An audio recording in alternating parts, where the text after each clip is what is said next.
नमस्कार दोस्तों, स्वागत है आप सभी का आपके अपने YouTube channel GK search engine पर। आज है 25 जुलाई और 25 जुलाई से रिलेटेड राजस्थान करंट अफेयर्स के जितने भी इम्पोर्टेंट क्वेश्चन हैं उन सभी को हम इस वीडियो में डिस्कस करने वाले हैं। तो पूरा वीडियो बहुत ध्यान से देखना और वीडियो के एंड में मैं आपसे एक क्वेश्चन पूछूंगा जिसका आंसर आपको कमेंट बॉक्स में देना है। कल के वीडियो में मैंने आपसे एक क्वेश्चन पूछा था जो था हाल ही में भारत के किस राज्य में पहली बार महात्मा गांधी न्यूनतम आय गारंटी योजना शुरू होगी। तो राजस्थान में इस योजना की शुरुआत हो रही है, यानी कि सी ऑप्शन इसका बिल्कुल सही था। जिन दोस्तों ने सी ऑप्शन कमेंट बॉक्स में सही जवाब दिया था उनको हार्दिक शुभकामनाएं। यहाँ राजस्थान के सभी ग्रामीण और शहरी परिवारों को अब एक वर्ष में 125 दिवस का रोजगार सामाजिक सुरक्षा पेंशन योजनाओं के तहत प्रतिमाह न्यूनतम 1,000 रुपये पेंशन की गारंटी के लिए महात्मा गांधी न्यूनतम आय गारंटी योजना शुरू होगी। यहाँ इसके लिए राजस्थान न्यूनतम आय गारंटी विधेयक 2023 को भी ध्वनि मत से पारित किया गया है। यहाँ राजस्थान सामाजिक सुरक्षा की गारंटी देने वाला देश का पहला राज्य बन गया है। इसमें शहरी और ग्रामीण क्षेत्रों में जो वर्ष में 125 दिवस की रोजगार की गारंटी, वृद्ध, विशेष योग्यजन, विधवा और एकल महिलाओं को प्रतिमाह 1,000 रुपये न्यूनतम पेंशन मिलेगी। इसके अलावा पेंशन में प्रति वर्ष 15% की स्वतः बढ़ोतरी का भी प्रावधान इस विधेयक के तहत किया गया है। तो चलिए स्टार्ट करते हैं आज के करंट अफेयर्स। पहला क्वेश्चन है, हाल ही में प्रदेश की औद्योगिक इकाइयों को सुरक्षा प्रदान करने के लिए राजस्थान औद्योगिक सुरक्षा बल यानी RISF के गठन करने के प्रस्ताव को मंजूरी किसने प्रदान की है। तो CM अशोक गहलोत ने इस प्रस्ताव को मंजूर किया है, यानी कि ए ऑप्शन इसका बिल्कुल सही है। आइए जानते हैं इम्पोर्टेंट फैक्ट्स। तो प्रदेश की औद्योगिक इकाइयों को सुरक्षा प्रदान करने के लिए राजस्थान औद्योगिक सुरक्षा बल यानी RISF का गठन होगा। CM अशोक गहलोत ने इस आशय के प्रस्ताव को मंजूर किया है। जहां राजस्थान औद्योगिक सुरक्षा बल में 3 बटालियन गठित की जाएगी और इन बटालियन का जो मुख्यालय है वो भिवाड़ी, चित्तौड़गढ़ और बालोतरा में होगा। इसका गठन केंद्रीय औद्योगिक सुरक्षा बल यानी CISF की तर्ज पर ही राजस्थान में भी अब RISF का गठन किया जाएगा। केंद्रीय औद्योगिक सुरक्षा बल की तर्ज पर गठित इन तीनों बटालियन में जो 3,072 नवीन पदों का सृजन भी किया जाएगा। तो बटालियन के कुल जो 3,072 नवीन पदों के सृजन को स्वीकृति CM अशोक गहलोत ने प्रदान की है। वहीं RISF के लिए पिछले बजट में घोषणा हुई थी। नेक्स्ट है, हाल ही में भारत का कौन सा राज्य गिग वर्कर्स के कल्याण के लिए विधेयक पारित करने वाला देश का पहला राज्य बन गया है। तो राजस्थान है वो देश का पहला राज्य बन गया है, यानी कि ए ऑप्शन इसका बिल्कुल सही है। आइए जानते हैं इम्पोर्टेंट फैक्ट्स। तो मुख्यमंत्री अशोक गहलोत की जो पहल पर ही राजस्थान विधानसभा ने 24 जुलाई को राजस्थान प्लेटफॉर्म आधारित गिग वर्कर जो गिग कर्मकार रजिस्ट्रीकरण और कल्याण विधेयक 2023 पारित किया है। जहां ऑनलाइन प्लेटफॉर्म से आजीविका अर्जित करने वाले जो अमेजन, फ्लिपकार्ट के लाखों गिग वर्कर्स के कल्याण के लिए विधेयक पारित करने वाला राजस्थान देश का पहला राज्य भी बन गया है।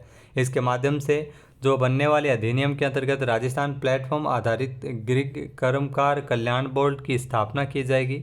यहाँ गिग वर्कर कल्याण बोर्ड की स्थापना होगी। साथ ही साथ राजस्थान प्लेटफॉर्म आधारित गिग कर्मकार सामाजिक सुरक्षा, इसके अलावा तो कल्याण निधि का भी गठन इसमें किया जाएगा। गिग वर्कर्स के पंजीकरण के लिए एग्रीगेटर अधिनियम के लागू होने के 60 दिनों में गिग वर्कर्स का डेटाबेस राज्य सरकार उपलब्ध करवाएगी। नेक्स्ट है, हाल ही में 24 जुलाई को राजस्थान विधानसभा में किस विधानसभा सदस्य को निलंबित किया गया है। तो विधानसभा के जो सदस्य राजेंद्र सिंह गुड्डा और मदन दिलावर को निलंबित किया गया है, यानी कि सी ऑप्शन इसका बिल्कुल सही है, उपरोक्त दोनों। आइए जानते हैं इम्पोर्टेंट फैक्ट्स। तो राजस्थान विधानसभा के द्वारा 24 जुलाई को सदन में सदस्य राजेंद्र सिंह गुड्डा और मदन दिलावर जो बीजेपी से है उनकी सत्र की शेष अवधि के लिए उनको निलंबित कर दिया गया है। इससे पहले संसदीय कार्य मंत्री शांति धारीवाल के द्वारा सदन में दोनों सदस्यों को अमर्यादित आचरण और आसन की अवहेलना और अनुशासनहीनता के कारण निलंबित का प्रस्ताव प्रस्तुत किया था, जिसे बाद में ध्वनि मत से पारित भी किया गया है। नेक्स्ट है, राजस्थान सरकार के शिक्षा विभाग ने शिक्षकों के लिए अध्यापन कार्य को अधिक रुचिकर और प्रेरणादायक बनाने के लिए कौन सा नवाचार शुरू किया है। तो राजस्थान सरकार के शिक्षा विभाग के द्वारा इसके लिए राजस्थान के शिक्षक सितारे कार्यक्रम की शुरुआत की गई है, यानी कि बी ऑप्शन इस क्वेश्चन का बिल्कुल सही है। आइए जानते हैं इम्पोर्टेंट फैक्ट्स। तो राजस्थान सरकार के शिक्षा विभाग के द्वारा शिक्षकों के लिए अध्यापन कार्य को अधिक रुचिकर और प्रेरणादायक बनाने के लिए एक नवाचार की योजना बनाई है, जहां राजस्थान के शिक्षक सितारे कार्यक्रम इस कार्यक्रम के दिशा निर्देश तैयार करने के हेतु आदेश जारी किए हैं। जहां आगामी दिनों में इस योजना के तहत जो शिक्षकों से उनकी रुचि और विशेषज्ञता के अनुसार वीडियो पाठ तैयार करवाए जाएंगे 2-3 मिनट के। इन वीडियो का विशेषज्ञ समितियों द्वारा शिक्षण के तौर तरीके और विषय सामग्री के आधार पर मूल्यांकन भी किया जाएगा। कार्यक्रम का उद्देश्य क्या है? जो अपने विषय के जानकार शिक्षकों के जोश और उत्साह का लाभ अधिक संख्या में बच्चों तक पहुंचाना है। नेक्स्ट क्वेश्चन है, कनाडा में जो 28 जुलाई से लेकर 8 अगस्त तक world police and fire games 2023 का आयोजन होगा, इसमें राजस्थान पुलिस के कितने खिलाड़ी शामिल होंगे? तो इसमें राजस्थान जो पुलिस के 11 खिलाड़ियों को शामिल किया गया है, यानी कि बी ऑप्शन इसका बिल्कुल सही है। आइए जानते हैं important facts.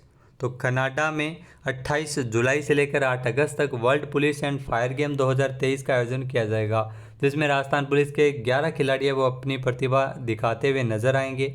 CM Ashok Gehlot ने प्रतियोगिता में हिस्सा लेने वाले खिलाड़ियों को विदेश जाने की अनुमति, हवाई यात्रा और यात्रा भत्ता के लिए 43 लाख रुपए की स्वीकृति भी जारी की है। ये राशि पुलिस विभाग के पुलिस क्रीड़ा कोष के माध्यम से वहन की जाएगी। इसके अलावा अखिल भारतीय पुलिस की जो विभिन्न टीमों में राजस्थान पुलिस के 11 खिलाड़ियों का चयन किया गया है। नेक्स्ट है, मुख्यमंत्री अशोक गहलोत ने राजस्थान के जयपुर स्थित राजस्थान पुलिस अकादमी में अत्याधुनिक इंडोर शूटिंग रेंज के निर्माण के लिए कितने करोड़ रुपए के प्रस्ताव को मंजूर किया था? तो इसके लिए 14 करोड़ रुपए का बजट है वो रखा गया था, यानी कि ए ऑप्शन इसका बिल्कुल सही है। आइए जानते हैं इम्पोर्टेंट फैक्ट्स। तो राजस्थान पुलिस के कर्मचारियों की जो फायरिंग क्षमता में वृद्धि के लिए जयपुर स्थित पुलिस अकादमी में यह अत्याधुनिक इंडोर शूटिंग रेंज है वो बनाई जाएगी। सीएम अशोक गहलोत ने इस शूटिंग रेंज के निर्माण के लिए 14 करोड़ रुपए के प्रस्ताव को मंजूर किया है। जी हाँ, यह निशानेबाजी खेल से अलग और अत्याधुनिक तकनीक की कंपोजिट इंडोर शूटिंग रेंज होगी, जिसमें 50 मीटर की 6 लाइन होगी और 50 मीटर की 6 लाइन में अभ्यास कर सकेंगे पुलिस कर्मचारी। यहाँ पर शिक्षणार्थियों को इंडोर फायरिंग के बेहतर अनुकूल वातावरण अभ्यास के अवसर मिलेंगे। तो आपका सपना अगर राजस्थान पुलिस कांस्टेबल की भर्ती परीक्षा को पास करने का है तो आपके लिए सबसे बेहतर बुक है। जी हाँ, चक्षु पब्लिकेशन की राजस्थान पुलिस कांस्टेबल भर्ती परीक्षा 2023 के लिए बेहतर बुक है सबसे, जिसमें आपका वर्दी का सपना ज़रूर पूरा होगा। इसमें आपको सामान्य ज्ञान, सामान्य विज्ञान, सामाजिक विज्ञान और राजस्थान सामान्य ज्ञान सभी महत्वपूर्ण 15 प्रैक्टिस नोट्स के साथ 5 सोल्व पेपर भी आपको इसमें मिलेंगे। तो आज जिनको ज़रूर लीजिएगा अगर आप राजस्थान पुलिस की तैयारी कर रहे हैं। अगला क्वेश्चन है, राजस्थान के किस जिले में Rajiv Gandhi civil aviation university खोले जाने की घोषणा बजट 2023-24 में हुई थी? तो जयपुर में इस यूनिवर्सिटी को खोला जाएगा, यानी कि सी ऑप्शन इसका बिल्कुल सही है। आइए जानते हैं इम्पोर्टेंट फैक्ट्स। तो जयपुर में Rajiv Gandhi civil aviation university खोले जाने की घोषणा हुई है। इसके अंतर्गत पायलट ट्रेनिंग अकादमी, जो AME aviation management course, drone आदि से संबंधित कोर्स भी इसमें शुरू होंगे। सिविल एविएशन में संभावनाओं के साथ साथ ड्रोन के बढ़ते प्रचलन को देखते हुए युवाओं की क्षमता के विकास के लिए फुरसतगंज, अमेठी, उत्तर प्रदेश में संचालित इंदिरा गांधी राष्ट्रीय उड़ान अकादमी की तर्ज पर जयपुर में भी राजीव गांधी एविएशन यूनिवर्सिटी खोले जाने के प्रस्ताव को मंजूर किया है। इसके अलावा इसके अंतर्गत पायलट ट्रेनिंग एकेडमी की भी स्थापना की जाएगी, जिसमें अंतर्गत महत्वपूर्ण कोर्स भी शुरू किए जाएंगे। राज्य सरकार द्वारा इस पर तकरीबन 350 करोड़ रुपये खर्च किए जाने की घोषणा की गई थी। नेक्स्ट है, राजस्थान का पहला सरकारी हॉर्स पोलो मैदान कहाँ बनाया जाएगा? तो राजस्थान का जो पहला सरकारी हॉर्स पोलो मैदान है वो उदयपुर में बनेगा, यानी कि ए ऑप्शन इसका बिल्कुल सही है। आइए जानते हैं इम्पोर्टेंट फैक्ट्स। तो उदयपुर के महाराणा प्रताप खेल गांव में प्रदेश का जो पहला सरकारी हॉर्स पोलो मैदान बनेगा, इसे अंतर्राष्ट्रीय स्तर का तैयार किया जाएगा। इतना ही नहीं, अब खेल गांव में डबल ट्रैप शूटिंग की भी शुरुआत होगी। इसके लिए जिला कलेक्टर ताराचंद मीणा ने सरकार से 19.50 करोड़ रुपये की राशि भी स्वीकृत कराई है। खास बात यह है कि प्रदेश के जयपुर और जोधपुर दोनों ही शहरों में निजी हॉर्स पोलो मैदान है। उदयपुर में राज्य का ये पहला सरकारी हॉर्स पोलो मैदान है वो तैयार किया जाएगा। इसके अलावा सुविधाएं विकसित होने के बाद जो नई प्रतिभाओं का आना यहाँ पर शुरू होगा और इसके अलावा उन्हें अंतर्राष्ट्रीय आयोजनों के लिए प्रशिक्षित भी किया जाएगा। नेक्स्ट है, हाल ही में G20 आपदा जोखिम न्यूनीकरण कार्य समूह की अंतिम बैठक कहाँ शुरू हुई है? तो ये बैठक है वो चेन्नई में शुरू की गई है, यानी कि सी ऑप्शन इसका बिल्कुल सही है। आइए जानते हैं इम्पोर्टेंट फैक्ट्स। तो 24 जुलाई को G20 आपदा जोखिम न्यूनीकरण कार्य समूह की जो अंतिम बैठक है वो शुरू हुई थी, जो 26 जुलाई तक आयोजित की जाएगी। इसके अलावा तीसरे G20 आपदा जोखिम न्यूनीकरण कार्य समूह का जो उद्घाटन सत्र है वो चेन्नई में शुरू हुआ था। इसे नीति और निवेश निर्णयों के साथ साथ सभी क्षेत्रों, विशेष रूप से बुनियादी ढांचे के मानकों, विनियमों और विधायी ढांचे में DRR को मुख्यालय में लाने के लिए मान्यता दी गई है। निजी क्षेत्र के साथ सहयोग से इसमें मजबूत करने की प्रतिबद्धता भी जताई गई है। नेक्स्ट है, भारत में पहली बार किस राज्य सरकार द्वारा सेमीकंडक्टर नीति का अनावरण किया गया था? तो भारत में पहली बार गुजरात राज्य सरकार के द्वारा जो सेमीकंडक्टर नीति का अनावरण किया गया है, यानी कि ए ऑप्शन इसका बिल्कुल सही है। आइए जानते हैं इम्पोर्टेंट फैक्ट्स।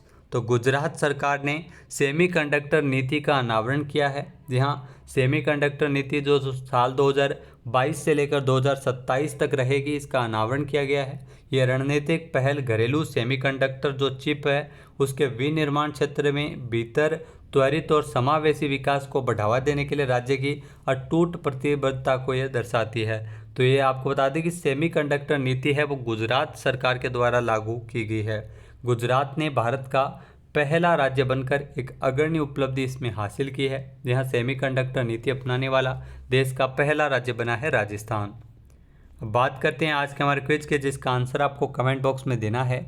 तो आज का क्विज है, राजस्थान युवा बोर्ड की ओर से आयोजित किए जा रहे राजस्थान युवा महोत्सव में जो सर्वाधिक पंजीयन के साथ कौन सा जिला पहले स्थान पर रहा है? एक बार फिर से सुनिएगा, राजस्थान युवा बोर्ड की ओर से आयोजित की गए तो राजस्थान युवा महोत्सव के अंतर्गत जो सर्वाधिक पंजीकरण के साथ कौन सा जिला पहले स्थान पर है, इसका सही आंसर आपको कमेंट बॉक्स में देना है। और अगर ये वीडियो आपको पसंद आए तो इसे लाइक और शेयर करना बिल्कुल ना भूलिएगा। चैनल पर नए हैं, सब्सक्राइब नहीं किया है तो अभी सब्सक्राइब बटन पर क्लिक करें। इस वीडियो की जो PDF फाइल है वो आप वीडियो के डिस्क्रिप्शन बॉक्स से डाउनलोड कर सकते हैं। जय हिंद, जय भारत, जय राजस्थान।